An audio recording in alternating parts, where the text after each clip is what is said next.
Hello everyone. तो आज के लेक्चर में हम पढ़ेंगे group 17 elements which are your halogens. तो हेलोजेंस आर बेसिकली आपका एक ग्रीक वर्ड होता है which mean sea salt producers. ठीक है। अब आपके पास हेलोजेंस क्या क्या होते हैं? Fluorine, chlorine, bromine, iodine, astatine. ठीक है, याद कैसे रखेंगे? फरा, कल, बरेली, आई, एटी। ठीक है। अब एटी जो है that is radio active in nature, ये याद रखना है आपने। अब मैंने बोला कि आपके पास हेलोजेंस नाम कैसे पड़ा है? सी सॉल्ट प्रोड्यूसर्स से नाम पड़ा है। तो कौन कौन से आपके पास सी सॉल्ट होते हैं? तो आपके पास यहाँ पे fluorine, chlorine, bromine occur as salts in sea water, जिसकी वजह से इनका नाम हेलोजेंस पड़ा। ठीक है। अब जनरल इलेक्ट्रॉनिक कन्फिग्रेशन की बात करूँ तो इसकी रहती है NH2 NP5। ठीक है। तो अगर मैं नोबल गैस इलेक्ट्रॉनिक कन्फिग्रेशन आपसे बात करूँ तो NH2 NP6 होती है ना। एक इलेक्ट्रॉन इसमें कम है, नोबल गैस कन्फिग्रेशन से एक इलेक्ट्रॉन इसमें कम है। तो ये बहुत स्ट्रॉन्ग टेंडेंसी रखता है कि एक इलेक्ट्रॉन इसको कहीं से मिल जाए and it requires a stable Nobel gas configuration. ठीक है। आगे चलते हैं। तो आगे अगर मैं बात करूँ तो आयनाइजेशन एंथैल्पी इनकी बहुत ज़्यादा हाई रहती है। ठीक है। तो अक्रॉस द पीरियड जब आप जाओगे ना तो आयनाइजेशन एंथैल्पी इंक्रीज करती है अक्रॉस द पीरियड जाते हुए। ठीक है। तो लिथियम से बेरिलियम से boron, carbon, nitrogen, oxygen, fluorine आप पहुंचोगे ना तो आयनाइजेशन एंथैल्पी आपकी अक्रॉस द पीरियड जाते हुए इंक्रीज करती है, जिसकी वजह से इनकी ionization enthalpy which is the energy required to remove an electron from the outermost shell of a gaseous atom, है ना, या most loosely bound electron from an isolated gaseous atom, ये बहुत ज़्यादा हाई हो जाती है। ठीक है। अब आपका जो मेटालिक और नॉन मेटालिक कैरेक्टर होता है ना वो इस पे डिपेंड करता है। ठीक है। तो as as we move across the period ionization enthalpy increases, और आपका जो नॉन मेटालिक कैरेक्टर है वो भी अक्रॉस द पीरियड जाते हुए इंक्रीज करता है। ठीक है।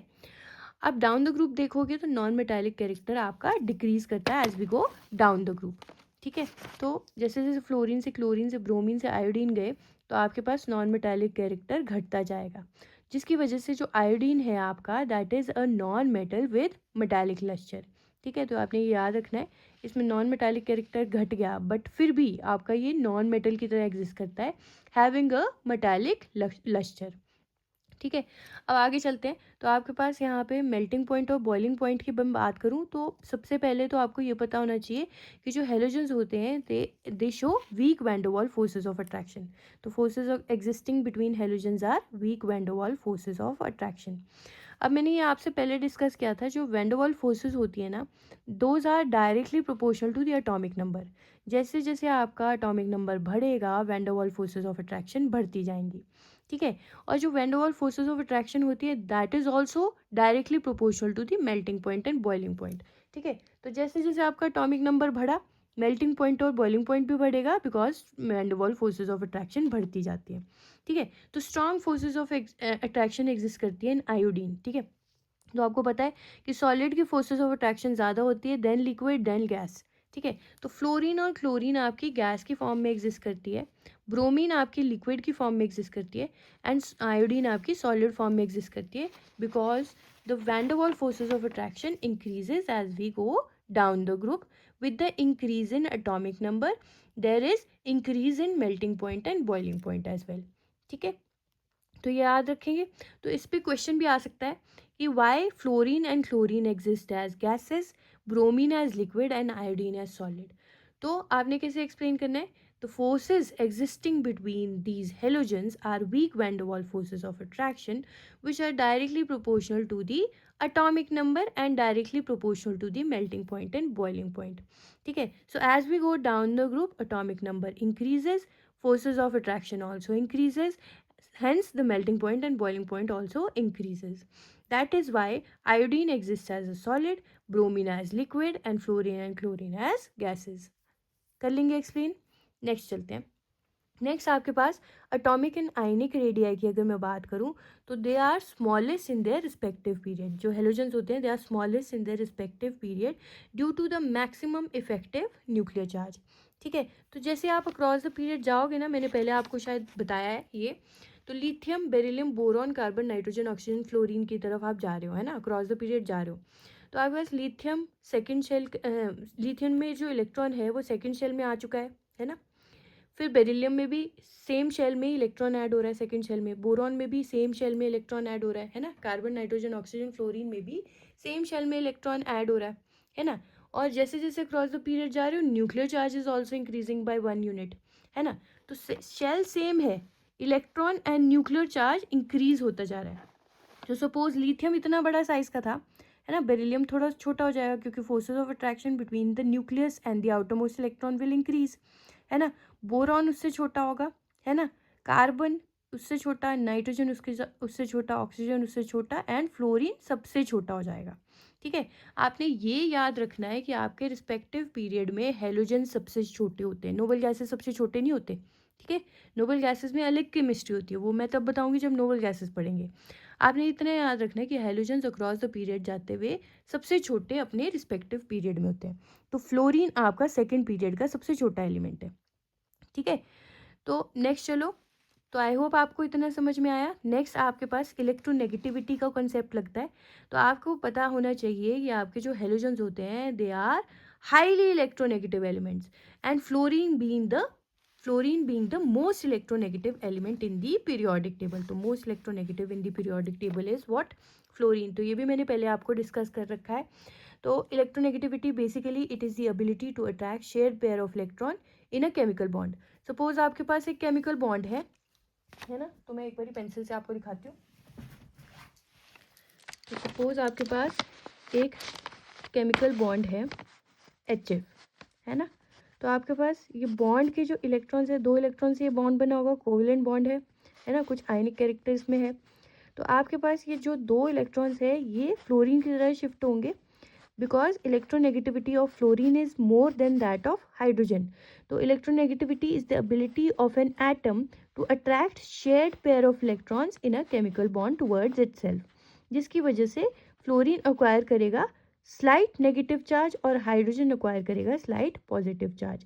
ठीक है, अभी जो फ्लोरीन है इसने इलेक्ट्रॉन अट्रैक्ट कर लिया अपनी तरफ, इसी को ही हम बोल देते हैं इलेक्ट्रोनेगेटिविटी।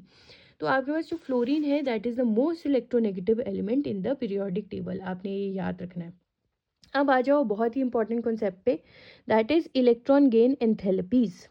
ठीक है, अब मैं अगर इसकी बात करूं तो इसको डेल्टा एच ई जी से रिप्रेजेंट करते हैं और ये आपके पास हेलोजेंस के केस में सबसे ज़्यादा नेगेटिव होती है। तो maximum negative electron gain enthalpy of halogens होती है because they have 1 electron less than the stable Nobel gas configuration.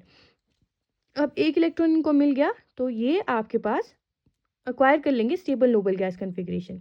तो they have maximum tendency to accept the electron, जिसकी वजह से जो इलेक्ट्रॉन गेन एंथैल्पी होती है it is maximum negative in case of halogens. इतना याद रखेंगे।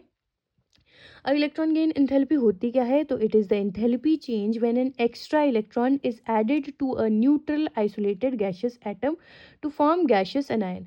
सिंपल वर्ड्स में आप इसको याद रखना। तो इसमें क्या है, आपके पास हेलोजन है in gaseous state, acquires an electron to form anion in gaseous state. तो ये बहुत ईजिली इलेक्ट्रॉन अक्वायर करता है जिसकी वजह से इसकी मैक्सिमम नेगेटिव, है ना। तो ये याद रखना है कि maximum negative electron gain enthalpy is that of halogens. ठीक है, अब इसमें एक एक्सेप्शन आती है। देखो down the group electron gain enthalpy come negative होती जानी चाहिए थी, मतलब आपके पास फ्लोरीन सबसे ज़्यादा नेगेटिव होना चाहिए था। Electron gain enthalpy of fluorine should be maximum negative, और हेलोजेंस के केस में आयोडीन की सबसे कम नेगेटिव होनी चाहिए थी इलेक्ट्रॉन गेन एंथैल्पी, बट ये आपके पास केस नहीं रहता। वेरी इंपॉर्टेंट, याद रखेंगे that electron gain enthalpy for fluorine is less negative than that of chlorine. Reason देखो, डाउन द ग्रुप जब जाना था तो आपके पास इलेक्ट्रॉन गेन एंथैल्पी कम कम कम कम नेगेटिव होती जानी चाहिए थी, बट आपके पास जो फ्लोरीन है that is less negative than that of electron gain enthalpy for fluorine is less negative than that of chlorine. Reason क्या है, स्मॉल साइज ऑफ फ्लोरीन, बहुत ही छोटा है आपका फ्लोरीन, और आपके पास जो फ्लोरीन का 2p ऑर्बिटल है ना वो इतना छोटा है कि अगर उसमें एक इलेक्ट्रॉन आप ऐड भी करोगे तो जो 2p इलेक्ट्रॉन्स में 2p ऑर्बिटल में 5 इलेक्ट्रॉन्स है ना उसमें, और वो छठे इलेक्ट्रॉन में इंटर इलेक्ट्रॉनिक रिपल्शंस होने लग जाएंगे। ठीक है, जिसकी वजह से आपका जो फ्लोराइड आयन आपने फॉर्म करा है एक इलेक्ट्रॉन उसको देके वो अनस्टेबल हो जाएगा। ठीक है, तो ये यहाँ पे पढ़ो, due to small size of fluorine atom when an extra electron is added to a relatively small 2p subshell of fluorine there are strong inter electronic repulsions due to which F negative ion is less stable than Cl negative ion. ठीक है, तो ये याद रखना है आपने, very important, बहुत ही ज़्यादा इंपॉर्टेंट है, that delta HEG for fluorine is less negative than delta HEG for chlorine. ठीक है, तो आपका ट्रेंड होना क्या चाहिए था, फ्लोरीन की सबसे नेगेटिव इलेक्ट्रॉन गेन एंथैल्पी होनी चाहिए थी, then chlorine, then bromine, then iodine. होता क्या है, क्लोरीन की सबसे नेगेटिव इलेक्ट्रॉन गेन एंथैल्पी होती है, then fluorine, then bromine and then iodine. तो आई होप आपको इस लेक्चर में ये सब कुछ समझ में आया होगा। Thank you for watching.